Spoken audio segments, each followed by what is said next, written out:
Hey everyone, welcome to my floor where I've been doing a little bit of sanding and some work, and I just wanted to take a few moments to talk to you about Festool's Delta sanding options, because a bit of information I couldn't find when I was looking, thought I would share with you now.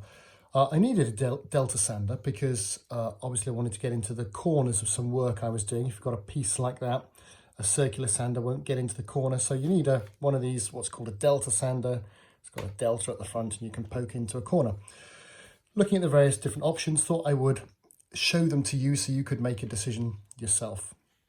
First of all, they've got this unit here, which is a DTS 400, and it also comes in a square option, just kind of a palm sander type option. Dedicated Delta sanding pad for you to sand into corners, usual Festool stuff. I won't bother reviewing it individually. I could do at some point maybe, and I was curious, should I get that or should I get, this is the ROTEX RO90, which has a Delta sanding option. Of course, in terms of the RO90, it's much more than that, because it will normally come with this little pad clipped on there, and this little pad gives you an aggressive sanding mode, more of a finishing sanding mode, and then you've got the Delta sanding mode. You pull this pad off and you put that Delta sanding pad on. I was wondering which one to get, so what I thought I would do is just share the similarities and differences to help you make that decision. First of all is sanding pad size. You can see quite clearly there, although I haven't got granite on both, I apologise for that, that the DTS 400 has got a much bigger sanding pad size. So I don't know, I mean, for me, I was only ever looking for something which would do the bits I couldn't reach with a RO150, and I'll bring that one into the conversation again in a few moments' time. So the size wasn't necessarily a big thing. In terms of sanding functionality and the kind of backwards and forward stuff, they both operate in the same way in Delta mode. This again is a fixed plate. You can alter your sanding sheets, of course, but what you see is what you get. Variables with this. Now, in terms of reach, kind of going forward, they're both about from the front of the machine to the tip of the sander. They've both got about the same reach. So if you're looking to sand slats or something else like that, they're both going to give you a similar depth of reach in front of the machine. However, the RO90 has an optional extension pad, which is this, which, as you can see, if you put them up side by side, bring it into the camera's view a little bit better. So that's where they would clip on. So this extendable pad gives you about an inch further reach. So I could put it on, couldn't I? If I was a half decent YouTuber, I might do that.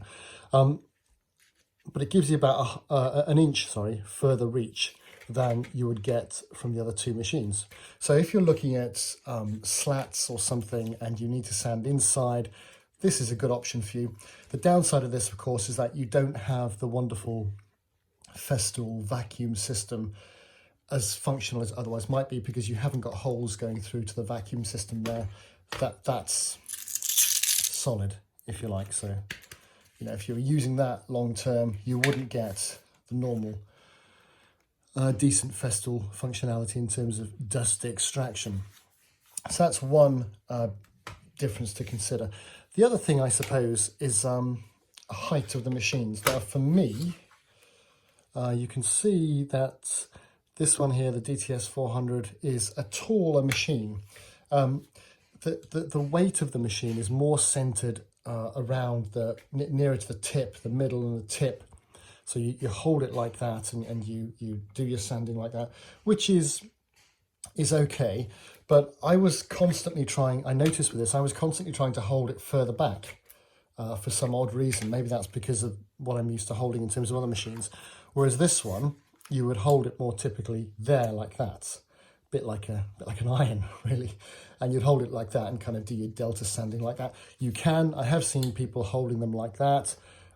It's not so good like that because it's a little bit weighty at the back then, and you're kind of tipping it forward. So the kind of balance position is there. It's completely balanced there. So it's a kind of a different grip position.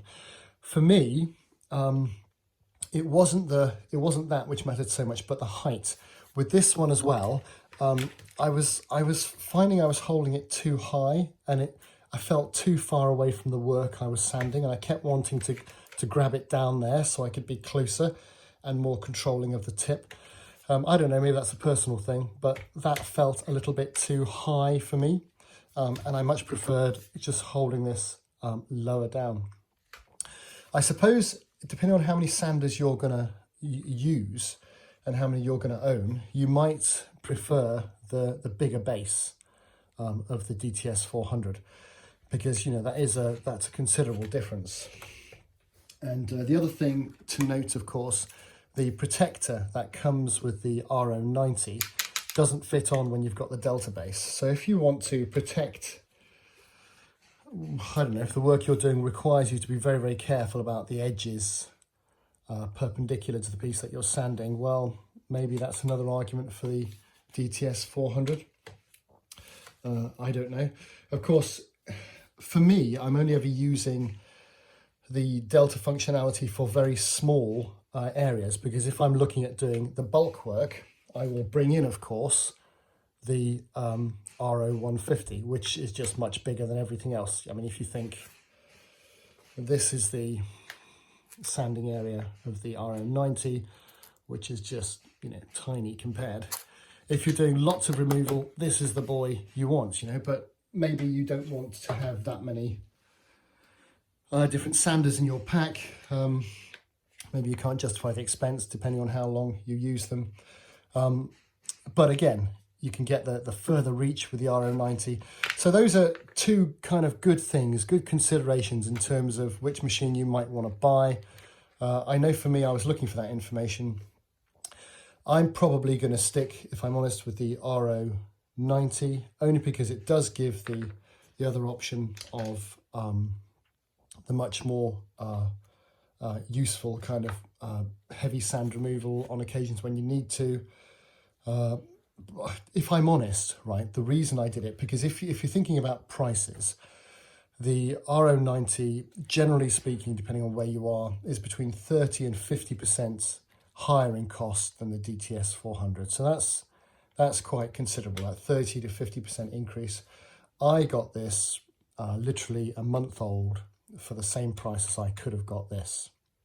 So for me, this is it gives me my Delta sanding at the same price as something which is cheaper, and it's got added functionality of the kind of ROTEX system as well. So that's kind of good for me. But there you go. I don't know if you've got any more questions that I haven't answered, then please pop them down in the comments below. I'll try and answer.